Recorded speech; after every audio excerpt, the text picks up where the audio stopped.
Europe. Le vrai faux, bonjour Salomé Legrand. Bonjour Maxime, bonjour Julie, bonjour à tous. Le vrai faux, Julie est pressée, que voulez-vous? Aïe. Le vrai faux ce matin sur la SNCF qui manquerait de conducteurs de train. Eh oui, c'est Philippe Martinez, le secrétaire général de la CGT, qui l'affirme. Il était ici même sur Europe 1 mardi matin. Il faut plus d'emplois pour entretenir les voies, pour conduire les trains. Vous vous rendez compte qu'aujourd'hui, des trains sont annulés par manque de conducteurs. C'est proprement scandaleux. Et donc, Salomé, la SNCF manquerait de conducteurs, c'est vrai ou pas? Absolument, c'est vrai. À l'heure actuelle, la SNCF compte 14 000 conducteurs de train et il en manque plusieurs centaines. Ça a bien un impact sur la circulation.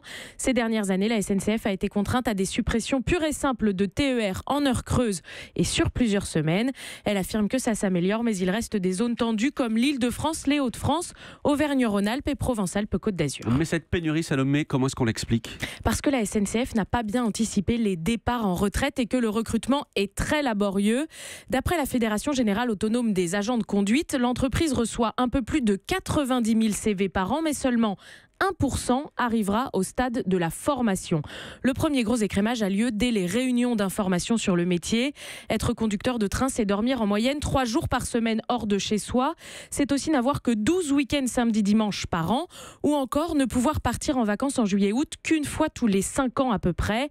Alors même si le salaire débutant est plutôt confortable par rapport à la moyenne française, 2 200 € mensuels, toutes primes incluses, eh bien ces conditions font fuir de nombreux candidats.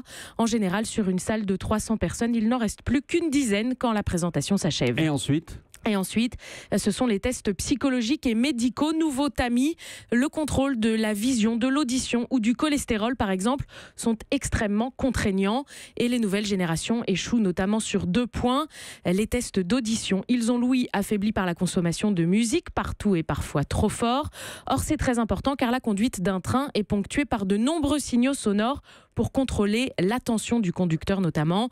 Autre motif d'échec de plus en plus fréquent, le contrôle positif au cannabis. Et puis j'imagine que c'est pas parce qu'on arrive en formation qu'on en sort forcément conducteur. Eh non, la formation dure 180 jours et comporte une importante partie théorique pour laquelle il faut apprendre un genre de code de la route pour le rail.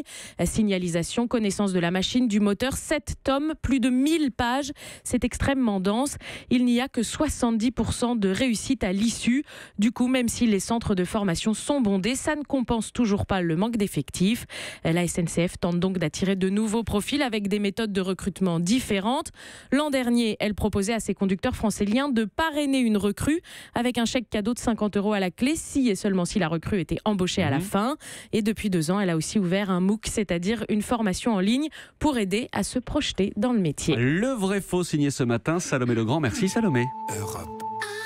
Europe 1.